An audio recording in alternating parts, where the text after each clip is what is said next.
यहाँ पर लेकिन मुमताज जी, बड़े विनम्रता से कहना चाहूंगा कि ये बिल्कुल आपने ठीक कहा कि ताहिर हुसैन फिलहाल तो सिर्फ जो है आरोपी हैं, कन्विक्ट नहीं है, लेकिन इस देश ने देखा है कि जो घोषित आतंकी होते हैं उनके जनाजे में भी हजारों लाखों लोग जो जाते हैं, कहीं ना कहीं मन में सवाल उठते हैं। इन सबके बीच दिल्ली के विधायक ही नहीं बल्कि दिल्ली बीजेपी के अध्यक्ष ने भी कहा है कि जिन मुद्दों को बीजेपी ने चुनाव के दौरान उठाया उन पर अमल किया जाएगा, यानी रोहिंग्या और बांग्लादेशियों पर सख्ती बढ़ाई जाएगी।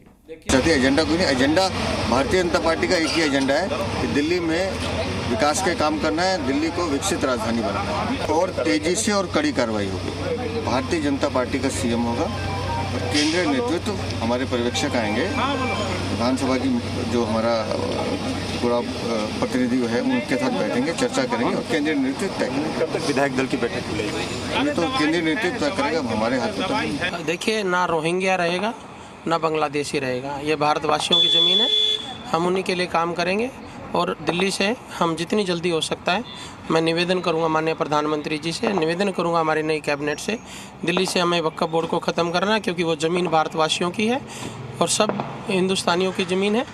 और जो ये चलाने वाली मदरसा चलाने वाली फैक्ट्री को बंद करेंगे।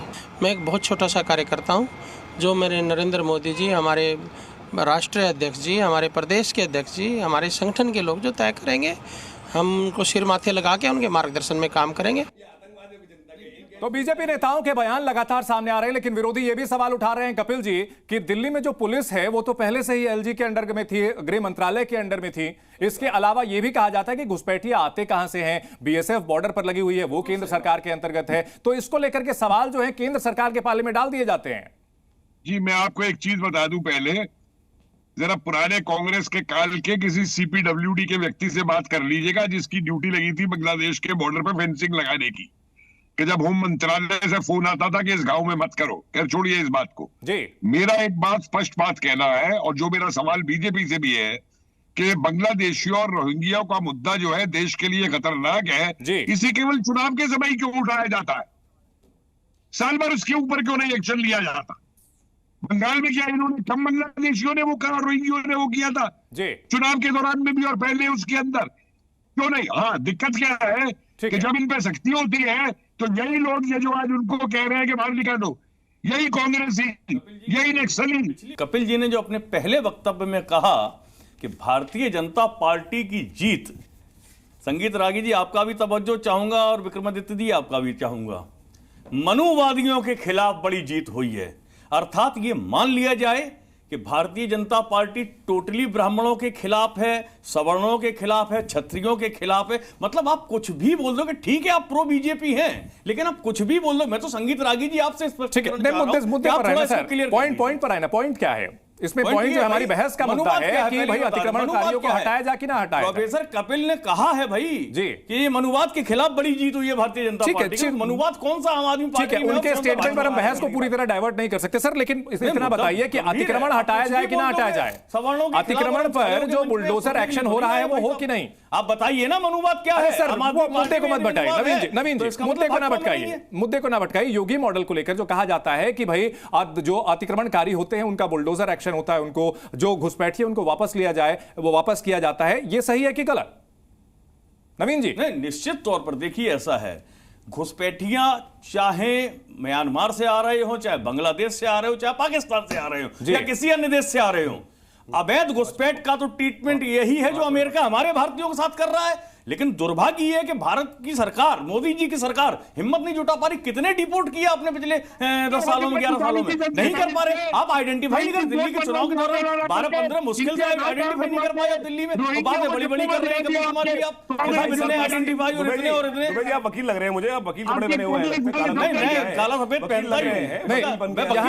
यहाँ सवाल अजहरी साहब सवाल यहां ये भी उठते थे कि जब जो है बांग्लादेशियों को आधार कार्ड बनाने में, वोटर कार्ड बनाने में मदद की जाती थी और कोई कार्रवाई की जाती थी तो कहा जाता था कि जुल्म किया जा रहा है, तो फिर ऐसे में अब जो है अगर एक्शन की बात कही जा रही है तो उसमें गलत क्या है? मैंने आपसे पहले ही बता दिया कि मैं देश की सुरक्षा के मामले में कोई समझौता करना नहीं चाहता, लेकिन ये सिर्फ आप ये देख रहे हैं कि दाढ़ी टोपी वाला है, ये बांग्लादेशी हो सकता है, इस आधार पे अगर आप कार्रवाई करेंगे तो हमें एतराज होगा। आप चीनियों पर कार्रवाई क्यों नहीं आप कर रहे हैं? आप कार्रवाई चीनी अरुणाचल प्रदेश अजहरी साहब अजहरी साहब जो अगर मान लीजिए नूर अहमद अजहरी जो हैं उनकी दाढ़ी भी है, टोपी भी है, लेकिन उनके पास कागज भारत के हैं, तो उनके ऊपर कार्रवाई कोई कैसे कर सकता है? नहीं, नूर अहमद अजहरी की टोपी दाढ़ी होनी चाहिए बस जी। टोपी दाढ़ी के आधार पर ही जो आप आपके ऊपर भी कार्रवाई कर दी जाएगी। बहुत गंभीर आरोप लगा रहे हैं। दो लोग बैठे, एक अजहरी साहब बैठे, रिजवी साहब बैठे। किसी ने आपसे आपका आधार कार्ड पूछा क्या? जी, मैं कह रहा हूँ कपिल कुमार जी, एक चीज बता दीजिए, आप दोनों से किसी ने कहा कि आप बांग्लादेशी हैं? अरे किसी ने कहा आप दोनों से आप बांग्लादेशी हैं? कभी भी आज तक किसी ने कहा हो कि अजहरी साहब या रिजवी साहब बांग्लादेशी हैं? नहीं कहा भाई। ये वास्तविक तौर पर जो बांग्लादेशी होता है, चोर की दाढ़ी में तिनका, उन्हीं की दिक्कत होने जाती है। और मैं बता रहा हूँ, प्रत्यक्ष एग्जाम्पल दे रहा हूँ, इस देश के अंदर वास्तविक तौर पर कांग्रेस वाले जब इंक्वायरी करने जाते हैं उन्हें पता होता है, लेकिन पूरा चुनाव जीतना में आता है। अरे आपका बयान है भाई साहब, बांग्लादेशियों को खाना दूंगा, अमानुल्लाह का बयान है भाई, अमानुल्लाह यूपी मॉडल में है क्या? एक करके बोलिए सर, करूंगा, खाना खिलाऊंगा बांग्लादेशियों को, वजीफा। कपिल कुमार जी को बहस में लाना चाहूंगा। कपिल कुमार जी रिस्पॉन्ड कीजिए सर। देखिए, पहले तो ये झूठ ना बोले, मैंने मनुवादी शब्द एक बार नहीं बोला। रिवाइंड कर लीजिए डिबेट को भाई साहब। ठीक है कपिल कुमार जी, चलिए वो ठीक है, ठीक है कपिल कुमार जी, ठीक है बहस को डिटेल कीजिए सर, ठीक है बहस को डिटेल मत कीजिए, नहीं बहस को डिटेल मत कीजिए। नहीं नवीन कुमार जी एक क्लोज, नहीं नवीन जी बहस को डिटेल मत कीजिए। कपिल कुमार जी रिस्पॉन्ड कीजिए सर आप, उसके बाद फिर बहस मुझे समाप्त करनी है। जल्दी से एक लास्ट कमेंट सर। कि ये इशू बांग्लादेशी और रोहिंग्या और ये सब केवल चुनाव के समय नहीं आना चाहिए जी। ये देश की सुरक्षा का सवाल है, ये हर समय होना चाहिए। ठीक है। तीसरी बात मैं ये कहना चाहता बिल्कुल हूं कि टोपी और कपिल जी आपकी इसी बात के साथ मैं इस बहस को खत्म करना चाहूंगा, समापन करना चाहूंगा कि यह मुद्दा सिर्फ चुनावी नहीं होना चाहिए, क्योंकि यह देश की सुरक्षा से जुड़ा हुआ मुद्दा है। बहुत शुक्रिया आप सभी का हमारे साथ इस बड़ी बहस में जुड़ने के लिए।